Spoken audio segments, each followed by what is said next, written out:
निश्चित रहेंगे। और आपका उम्मीद है कि 2 क्वेश्चन का टेस्ट भी हुआ था ना, 4 क्वेश्चन दिए गए थे, पहला अनिवार्य थे, बाकी 2 थे। तो जो लोग ऑफलाइन में है उन लोगों का कॉपी जांच करके बुलाएंगे हम ऑफिस में, जांच भी होगा, आपको कहां गड़बड़ कर रहे हो सलाह भी देंगे। ऑनलाइन वाले बच्चे भी सभी टेलीग्राम पे आंसर डालेंगे, वो लास्ट में बता देंगे कैसे ग्रुप बनेगा, वहां डालोगे, उनका भी आंसर सब आपका वेरिफिकेशन होगा। चारों का मॉडल आंसर भी डाला जाएगा, जिससे अच्छा आंसर कैसे लिखे आइडिया आपको लग जाए। तो वो तो प्रक्रिया में अब चलते रहेगा। आज हम लोग सेकंड सेक्शन शुरू कर रहे हैं, तो नीचे हेडिंग दे दीजिए, विद्रोह और आंदोलन।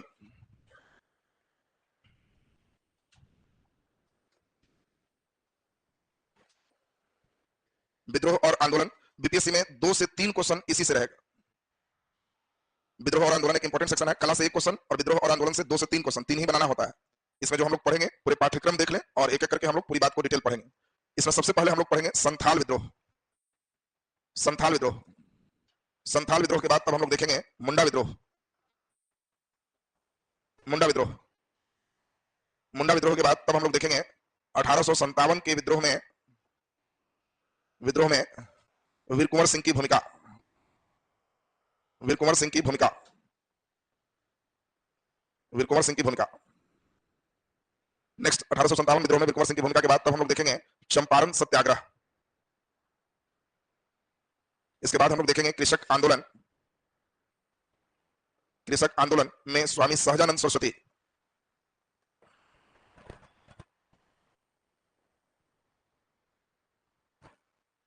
कृषक आंदोलन में स्वामी सहजानंद सरस्वती। तब हम लोग देखेंगे इसके बाद भारत छोड़ो आंदोलन, असहयोग आंदोलन बिहार में, सविनय अवज्ञा आंदोलन बिहार में, इसको भी हम लोग बिहार में कर देंगे। सविनय अवज्ञा आंदोलन बिहार में। थोड़ा सा एक डिटेल हम लोग इसमें 1-2 एक्स्ट्रा भी देख लेंगे, ब्रिटिश आर्थिक नीति।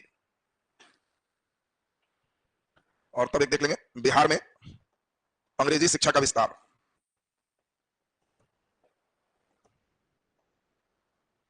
पहले इसको लिख लो, एक बार समझाएंगे। तब इसके बाद केवल एक सेक्शन आपको और पढ़ना है, वो होगा चिंतन थाउट। उसके बाद आपका हिस्ट्री खत्म हो जाएगा। गांधी, नेहरू, टैगोर और भी कई व्यक्तियों का चिंतन पढ़ोगे, लगभग उसमें मान के चलिए 20-25 क्लास 20 क्लास लगेगा, तीसरा सेक्शन में बड़ा है वो। तब हिस्ट्री कंप्लीट पूरा हो जाएगा, कोई भी क्वेश्चन आएगा आराम से बना लो।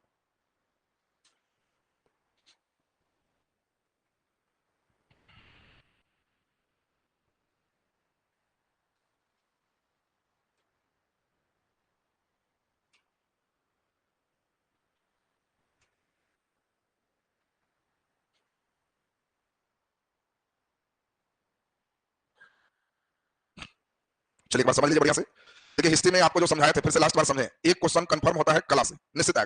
दूसरा अभी जो हम सेक्शन लिखे हैं इससे 2 से 3 क्वेश्चन कंफर्म है। और तीसरा अंतिम सेक्शन आप पढ़ोगे वो होगा चिंतन थाउट।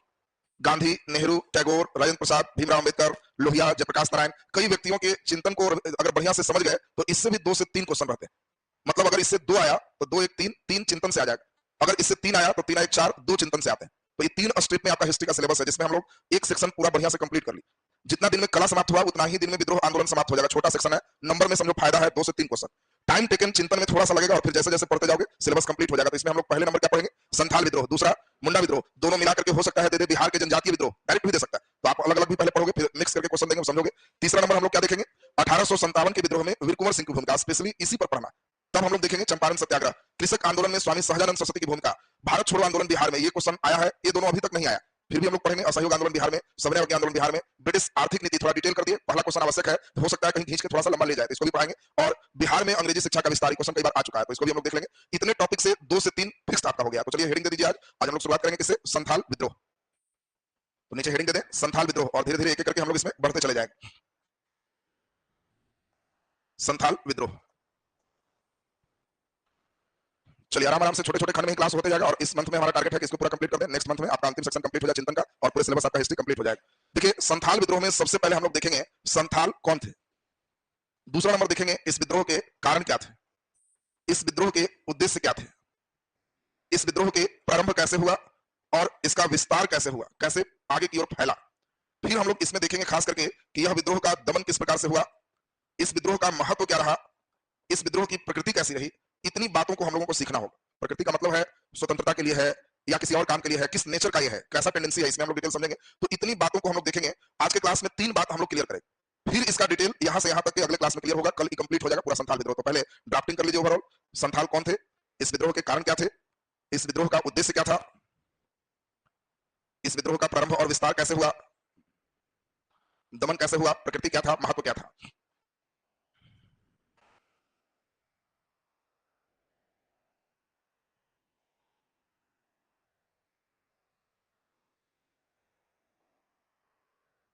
बता लिया सब कोई। सबसे पहले हम लोग चलेंगे कौन थे, तो नीचे लिख दीजिए कौन थे, लिख के डैश।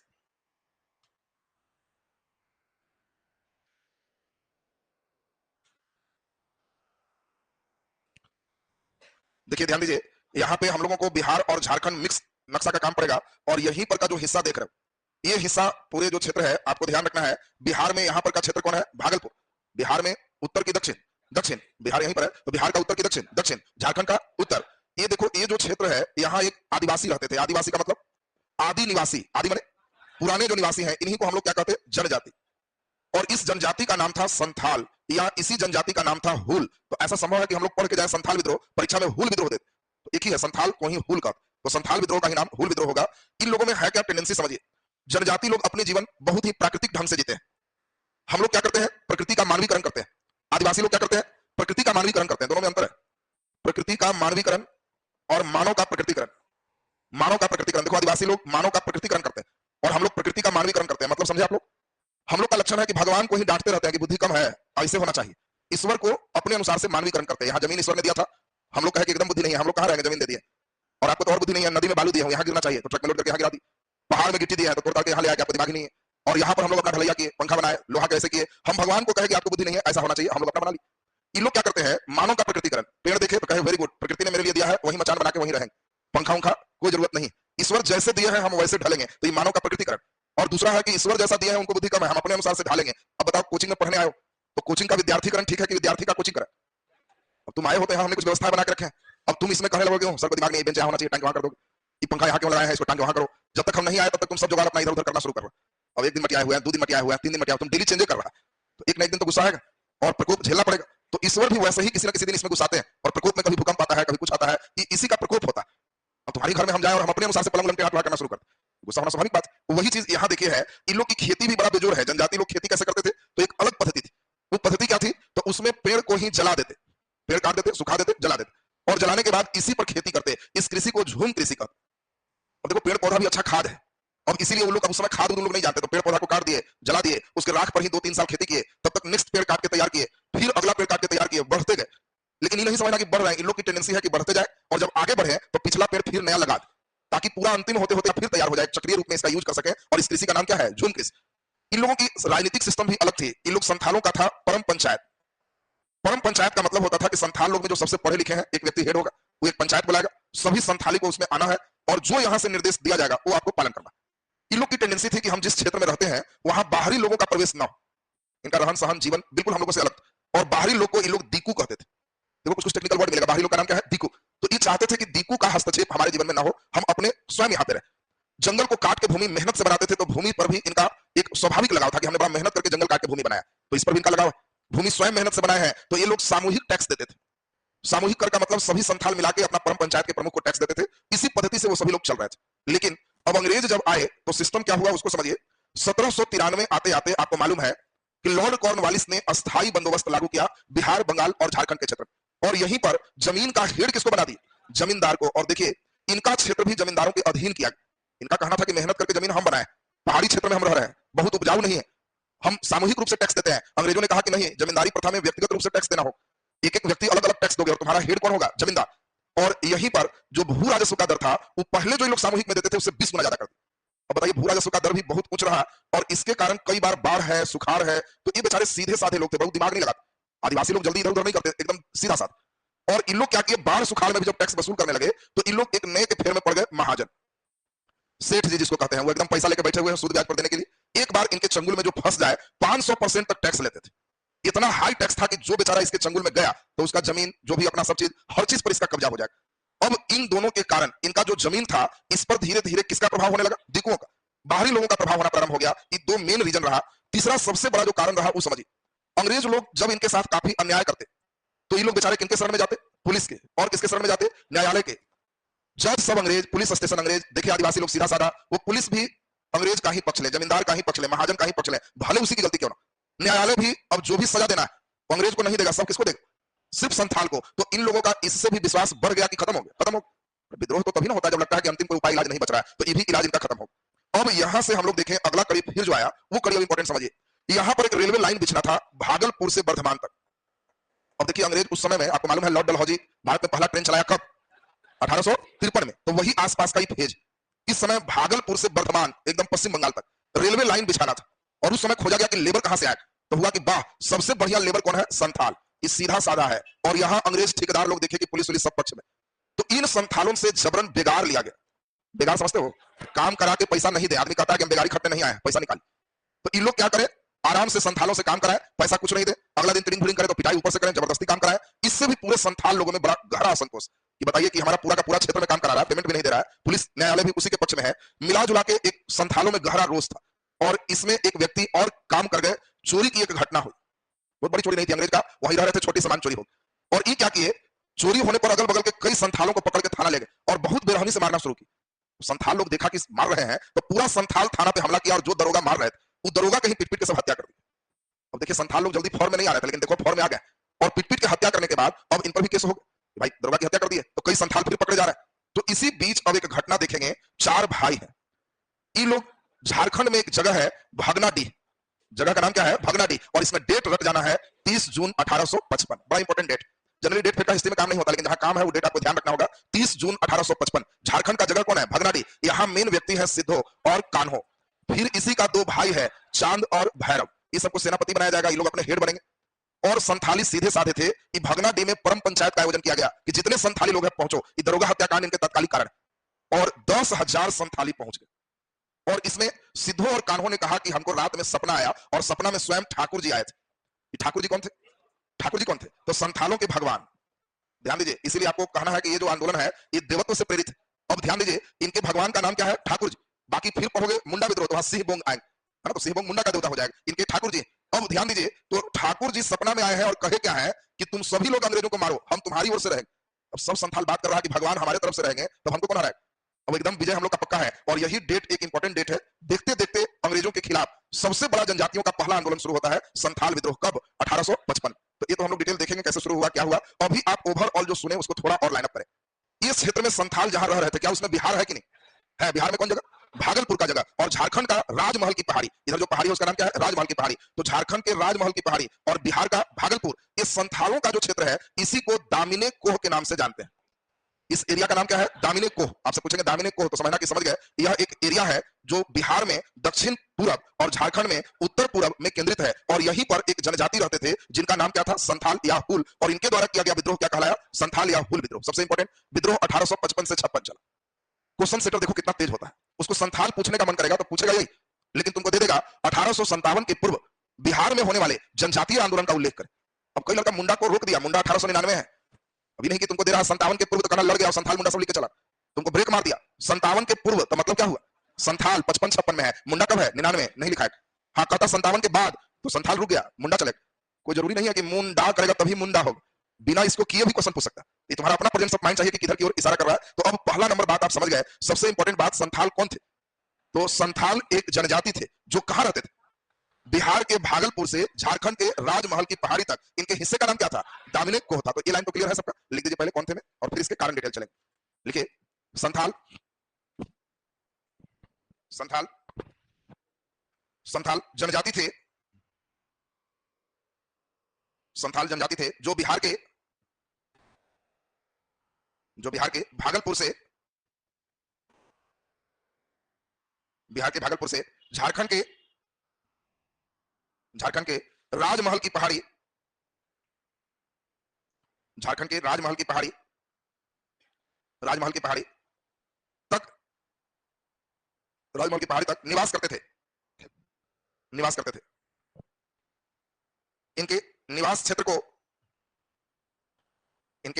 को दामिने कोह कहा गया। इनके निवास क्षेत्र को दामिने कोह कहा गया।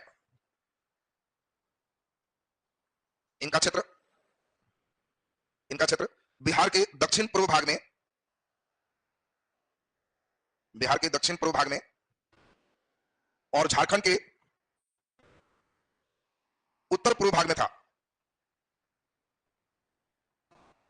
और झारखंड के उत्तर पूर्व भाग में था। एक नक्शा बना दीजिए, मानचित्र जरूर डालना, मानचित्र डालने से ही आपका जब भी दिया संथाल विद्रोह तो उसमें हल्का इसके कुछ पार्ट आएंगे, एक मानचित्र पे प्लॉट कर दो। मानचित्र पर बिहार बना दीजिए, नीचे से झारखंड बना दीजिए और इस हिस्से को रंग दीजिए और इस हिस्से को ही लिख दीजिए दामिने कोह, दामिने कोह।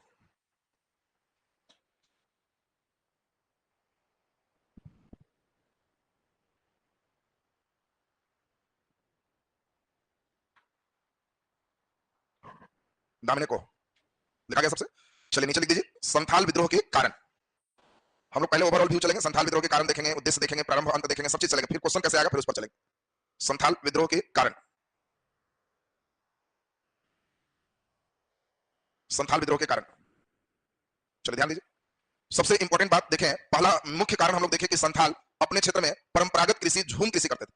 वे सामूहिक रूप से कर अदा करते थे, परंतु अंग्रेजों ने उनके इन नीतियों में हस्तक्षेप किया और 1793 में अस्थायी बंदोबस्त को लागू कर उनके क्षेत्र को जमींदारों के अधीन कर दिया और झूम कृषि पर भी रोक लगा दी। ये दोनों चीज हो गया। और इसमें दूसरा नंबर पॉइंट हुआ कि भू राजस्व का दर कैसा कर दिया, उच्च। पहले सामूहिक में बहुत कम था, अब बाढ़ और सुखाड़ के समय भू राजस्व चुकाने के लिए इनको किनसे टैक्स देना पड़ा, महाजन से। उच्च दर पर, सूद पर देने पर, ब्याज पर पैसे देने पर इनका अत्यधिक शोषण प्रारंभ हुआ और इनके भूमि हस्तांतरित होकर दूसरे के पास जा रहे थे। किसको? दिकुओं के पास जा रहे हैं। ये दो मेन जिम्मेवार कारण रहेगा, फिर हम लोग बढ़ते जाएंगे। तो लिख दीजिए डैश देके, लिखे संथाल, संथाल परंपरागत कृषि, संथाल परंपरागत कृषि झूम कृषि करते थे, परंपरागत कृषि झूम कृषि करते थे तथा वे सामूहिक भू राजस्व, सामूहिक भू राजस्व चुकाते थे, सामूहिक भू राजस्व चुकाते थे। परंतु ब्रिटिश नीतियों ने, परंतु ब्रिटिश नीतियों ने, ब्रिटिश नीतियों ने इनके आर्थिक जीवन में हस्तक्षेप किया, इनके आर्थिक जीवन में हस्तक्षेप किया, झूम कृषि के पद्धति पर रोक लगाया, झूम कृषि के पद्धति पर रोक लगाया, झूम कृषि के पद्धति पर रोक लगाया,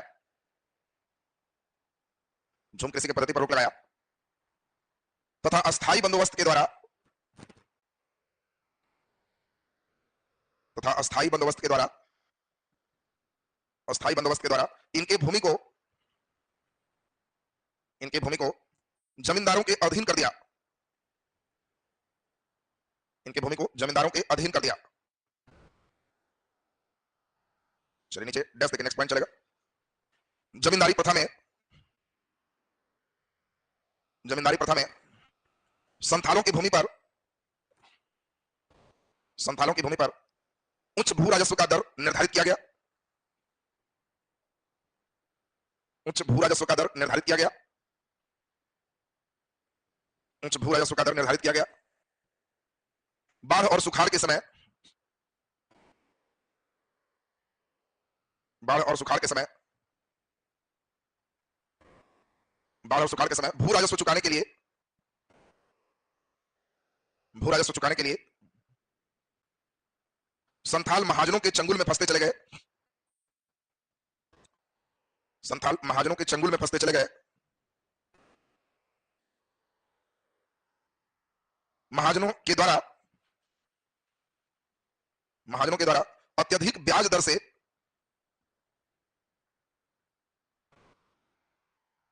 महाजनों के द्वारा लगाए गए अत्यधिक ब्याज दर से संथाल, संथाल भूमिहीन होते गए,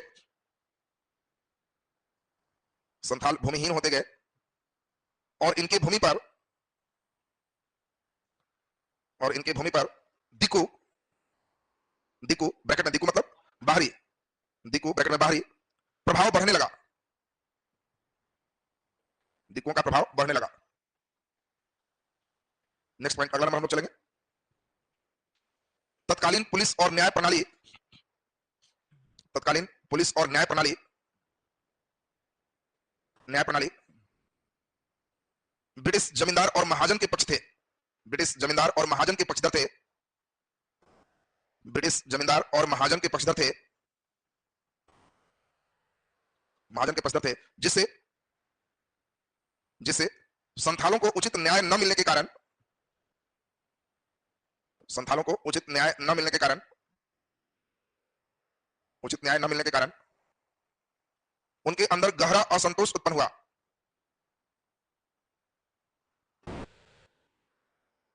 उनके अंदर गहरा असंतोष उत्पन्न हुआ। चलिए नेक्स्ट पॉइंट की ओर चले। डैश तक लिख दीजिए, डैश तक लिखे। भारत में रेल विस्तार के अंतर्गत, रेल विस्तार के अंतर्गत भागलपुर से वर्धमान, भागलपुर ब्रैकेट में बिहार से वर्धमान ब्रैकेट में पश्चिम बंगाल, भागलपुर से वर्धमान ब्रैकेट में पश्चिम बंगाल रेलवे लाइन बिछाना निर्धारित हुआ। भागलपुर से वर्धमान रेलवे लाइन बिछाना निर्धारित हुआ। रेलवे लाइन बिछाना निर्धारित हुआ। रेलवे लाइन बिछाना निर्धारित हुआ। इसमें संथालों से बेगार लिए गए, संथालों से बेगार लिए गए, इसमें संथालों से बेगार लिए गए कार्य के बदले उचित पारिश्रमिक न मिलने के से, कार्य के बदले उचित पारिश्रमिक न मिलने से, उचित पारिश्रमिक न मिलने से, कार्य के बदले उचित पारिश्रमिक न मिलने से संथालों में असंतोष उत्पन्न हुआ। संथालों में असंतोष उत्पन्न हुआ जो विद्रोह के प्रमुख कारणों में से एक कारण बना, जो विद्रोह के प्रमुख कारणों में से एक कारण बना, प्रमुख कारणों में से एक कारण बना। चलिए एक पॉइंट और हम लोग चलेंगे। तो हम समझते हैं कि क्या आपने से नहीं लिखा जाएगा तुमसे, जमींदार फिर कौन चला, महाजन फिर कौन चला, इसमें दीपकों का प्रवेश फिर कौन चल रहा है, पुलिस और न्यायपालिका से भी असंतोष, फिर क्या चला, भागलपुर से वर्धमान तक में बिगाड़ लेना, और लास्ट है दरोगा हत्या। तो लिख दीजिए नीचे डैश देखिए, संथाल विद्रोह का तात्कालिक कारण, संथाल विद्रोह का तात्कालिक कारण, संथाल विद्रोह का तात्कालिक कारण दरोगा हत्याकांड रहा, दारोगा हत्याकांड रहा। संथाल विद्रोह का तात्कालिक कारण दारोगा हत्याकांड रहा। चोरी के मामूली अपराध में, मामूली चोरी कर दो, मामूली चोरी के अपराध में, छोटी चोरी है बहुत बड़ा चोरी नहीं, मामूली चोरी के अपराध में, पकड़े गए संथाल को छुड़ाने के क्रम में, पकड़े गए संथाल को छुड़ाने के क्रम में, छुड़ाने के क्रम में संथालों के द्वारा, संथालों के द्वारा दो दारोगा की हत्या कर दी गई, दो दारोगा की हत्या कर दी गई, दो दारोगा की हत्या कर दी गई, जिसमें कई संथाल को अभियुक्त बनाया गया, जिसमें कई संथाल को अभियुक्त बनाया गया, कई संथाल को अभियुक्त बनाया गया, जिसके प्रतिशोध में परम पंचायत बुलाए गए, जिसके प्रतिशोध में परम पंचायत बुलाए गए, जिसके प्रतिशोध में परम पंचायत बुलाए गए। परम पंचायत, परम माने एकदम सबसे बड़ा पंचायत, अरे वो सुख है, वो परम सुख, परम नाम नहीं सुना था, तो सुख है कहा परम सुख हो रहा, तो परम मतलब अंतिम, पूरा परम पंचायत, अंतिम बड़ा पंचायत, परम पंचायत बुलाया गया। तो चलिए अब ये बताएं सभी लोग, पहला नंबर आज दो स्टेप हम छोटे छोटे चले, देखो जो स्टेप चले हम इतना ही सोच रहे हैं कि बस जो चल रहा है तुम्हारे दिमाग में बैठ जाए। संथाल कौन थे, क्लियर है, भागलपुर से राजमहल की पहाड़ी क्षेत्र का नाम दामिनी को, वहीं रहने वाले एक जनजाति, ये जनजाति अपने जीवन अपने ढंग से चला रहे थे, इसमें कई हस्तक्षेप हुए, और इस हस्तक्षेप में पहला नंबर क्या हुआ, अस्थायी बंदोबस्त, झूम कृषि पर रोक। दूसरा नंबर क्या हुआ, उच्च भू राजस्व की दर, जिससे किसके प्रभाव में पड़ गए, महाजन के प्रभाव में। इनके क्षेत्र में किनका प्रभाव पड़ गया, दीकुओं का। अन्याय कर्म जब हो रहा है तो किसके पास गए, पुलिस, न्यायालय, इन लोग भी किसका पक्ष ले रहे, जमींदार का, महाजन का, अंग्रेज का। तो इससे भी एक असंतोष उत्पन्न हो रहा है, और इस भागलपुर से वर्धमान के जो रेलवे लाइन है इसमें जबरन बिगाड़ खटवाया गया, और रहस्य है मामला दरोगा हत्याकांड से हो। अब परम पंचायत बुलाया गया सिद्धू और कान्हों के द्वारा, वहां से किस उद्देश्य से कैसे शुरू हुआ, एक क्लास इस पर पूरे कंप्लीट और चले। तो आज का क्लास यहाँ तक क्लियर है ना सबका। धीरे धीरे देखो जैसे जैसे पढ़ते जाओगे स्पीड स्लो